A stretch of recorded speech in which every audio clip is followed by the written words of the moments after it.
Alrighty. Last question so far. Sigma again.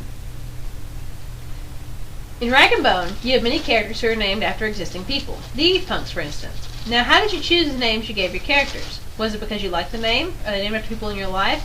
Or did you Google baby names?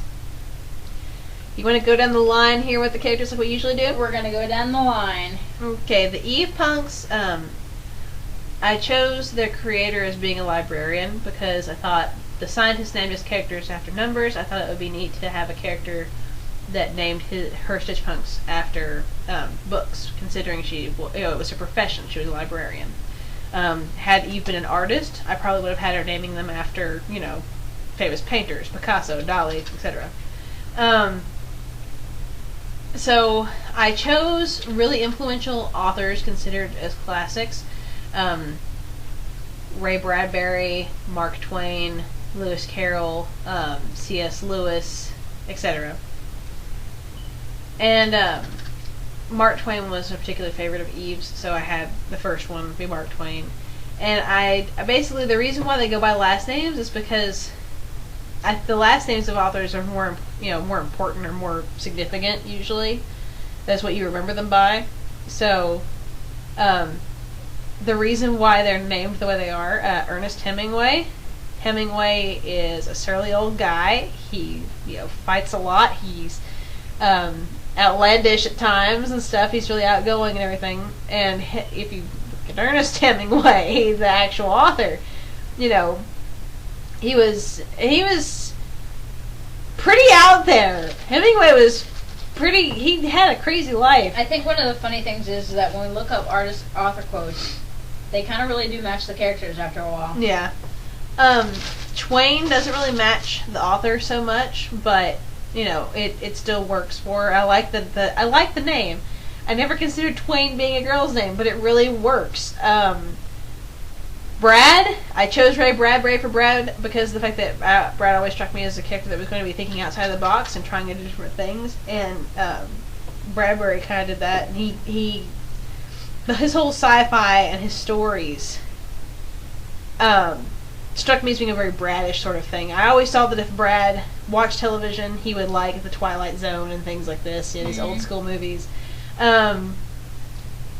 Dickens was actually, I chose Charles Dickens because I liked he's a classic one that rounds it out. And it's one that you always learn about. He wrote, such things as The Tale of Two Cities and Christmas Carol and stuff like this, and Oliver Twist. And it doesn't really pertain much to Dickens herself. But again, somehow the concept of, the name being a girl's name just sort of worked. Tolstoy is sort of the same way. Tolstoy was a philosopher. I've actually yet to read anything by Tolstoy. I need to. I plan to. I've heard that it's difficult, but I think that, it would be interesting, especially since I have a character named after him. I have read quotes by Tolstoy and some of the concepts that he supported, and I just think it's kind of interesting because I always intended her to be one of the sort of thinkers of the group, the one that sort of reflects on things more often. And lo and behold, she comes out crazy later. But let me think. Lewis and Carroll was actually sort of a joke because C.S. Lewis and Lewis Carroll, the names are similar because they both share the Lewis. And Rattles actually pointed that out. I hadn't intended to use Lewis Carroll as a name, but C.S. Lewis I had. So C.S. Lewis became Lewis's name. Yeah, and I thought that's what you meant. Oh, Lewis Carroll. Yeah, she thought I meant Lewis Carroll when I said Lewis. And I was like, wait a minute. Hey, I could use that. So Carol became Carol. And it's kind of funny because the genre of the books kind of match, C.S. Lewis... Adventure, fantasy always upholds certain moral codes and things. Mm-hmm. Very Lewis. Lewis Carroll, nonsensical. Kind of out there. But still makes sense. Which fits for Carol. And let me think. Christian. Hans Christian Andersen. I have a book by him. Very brutal. Fairy tales. Yeah, very brutal fairy tales, but it's the basis for all of our concepts of fairy tales and fairy tale love and happy endings. And there are some happy endings. There are some. The Tinderbox had a very happy ending, actually. Still didn't take away the creepy dogs. Still didn't take away the creepy dogs. But I wanted to kind of go with that because of the fact that Christian kind of does have the sense of fairy tale endings to a certain degree. In the way that she's built, she is one of those kind of girls. She lives up to the fairy tale status of princesses who want to be their own. They want to be their own person, yeah. And still have a Prince Charming.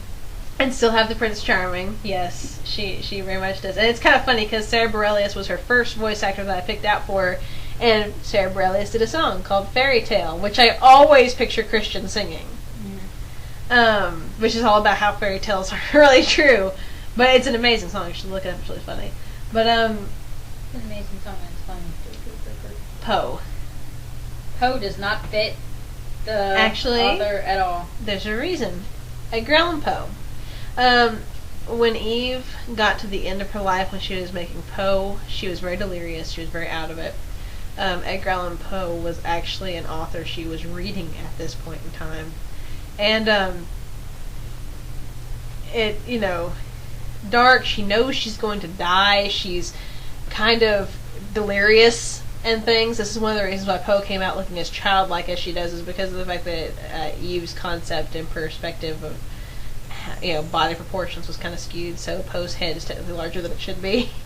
But she made Poe, and Poe came out very fearful of everything.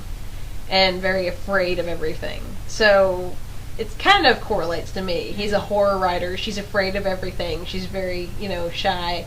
Originally, she was going to be much more morose than she actually is. But I decided to do away with that because Poe just doesn't strike me as that kind of character. There you go. Go on with your group next. I'm so out of it right now. Eaton's crew. Eaton's crew! And their names. I'll be honest, I had no idea that anything correlated with them. Jarek's name was kind of random. I just spelt it out there right after she slammed the broom down on him. I was like, give this guy a name and run with it. So, ran with Jarek. When I was creating the others, I went through a couple of baby sites, but honestly, I didn't really find anything that I liked.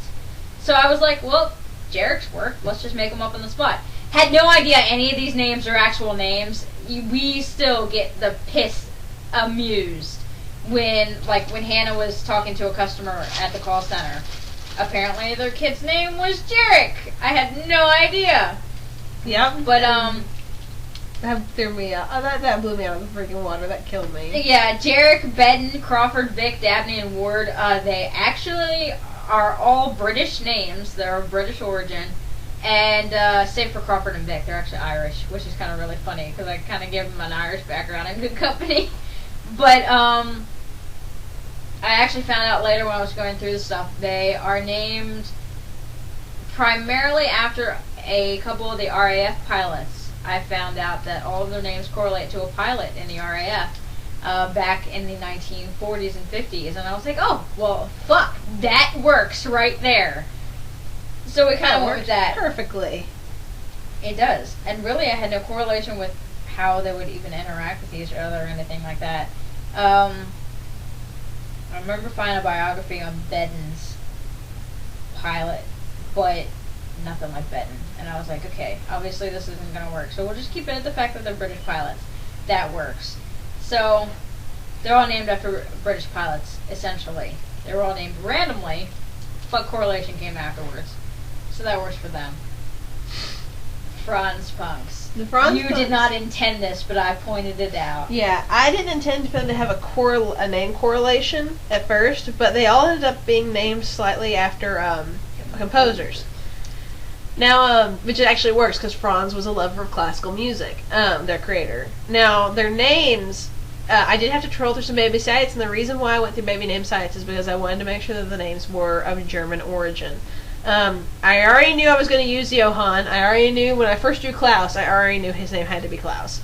Klaus, Johann, Anton, and Wagner are all names that I've always liked.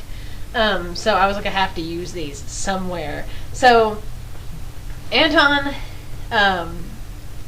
with the moment I drew his face, I was like, I know what your name is! And Johann, I picked the name because it seemed like a softer name, and I was like, that really works. It's kind of funny because most of their names mean things that have to do with God, and they're all religious. Wagner was almost named Mozart because I was going for a composer name for him, actually. I was actually looking at composer names for that one. I went with Wagner instead, and I'll admit, the entire reason Wagner is named Wagner and not Mozart or Wolfgang is because I wanted a W name. Wolfgang is a W name, but I don't know. I can't Wolfgang and Wagner are just not the same, so Wagner it was. Because I wanted to make sure it had that W so they could do the V thing. Wolfgang. I wanted to make sure it had the W so they could, the German accent turns W's into V's usually. Let me think. I also had the girls. The girls were hard to pick for because I don't really know a lot of German girl names, or if I do, I don't realize they're of German origin. So I had to look through, and I chose Liesel because it sounded interesting. I later realized that I already knew this name because of the fact that it's one of the characters in Sound of Music, and I was like, well, damn it! If I had realized that, I totally would have used it sooner. And we found out Elsa's a more common name than we thought. Yeah, Elsa. I chose Elsa just because it was cute, it was short, and it sounded okay with Anton and Elsa, because they're kind of the twin pair. The last two, I can't really say what their names are, but suffice it to say they're both named after composers, and that was intentional. There you go. I think that's it for them. Yeah. It wasn't until Rattles pointed out that they were actually named after, composers. New York City Crew. There's 4 of them that we know of. That we assume there's only 4 of them. Yeah, we haven't had any others come out of the woodwork on us yet. Skit and Doubloon. I knew I wanted to have a character named Doubloon, and I wanted the names that I picked to have nicknames, Dubby and Skitty. So, Skit. Actually, I read a definition somewhere. I was looking up car terminology of all things. I had no idea they were actually going to do anything with cars yet. But skit was one of those words. I don't even remember what the definition of it is now. But I was like, skit's kind of cool. It reminds me of Skitty from Pokemon. So I was like, oh, we're with Skitty. Doubloon, I actually had always intended to have a pirate Stitch Punk. But then I was like, pirates are kind of overdone. And I don't really want it. But I wanted a name for monetary reasons, and Dubby is actually in charge of the finances. So I was like, we'll call her Doubloon. So it's Dubby and Skitty. Then we got Wooster and Charlie. Wooster and Charlie. Charlie, I picked because I wanted a boy's name for a girl Stitch Punk. An intentional one. And Charlie is a girl's name. You do see it, just not very often. And like one of the few Charlies that I did know that was a girl was kind of getaway like she is. Now, when it comes to Wooster, I was looking for a New York City reference in particular. So I came across a group called, I think, the Wooster Art Collective. Looked into it. Turns out apparently there's a street called Wooster up there. So I was like, hey, I like that name. I really like that name. And it really fits. So I went with Wooster. I was Googling stuff from New York City to see what I could name it.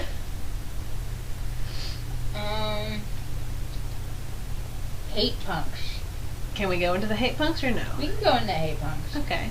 Hate Punks we can go into because this is actually where we start naming them for what they are or what they do. Versus a naming actual convention. Name. Yeah. They're named from objects or actual types of psychological emotions and or things that they do. Yeah. Bojido is actually the Hindu terminology for karma. And it's really funny because nobody can ever spell Bojido right.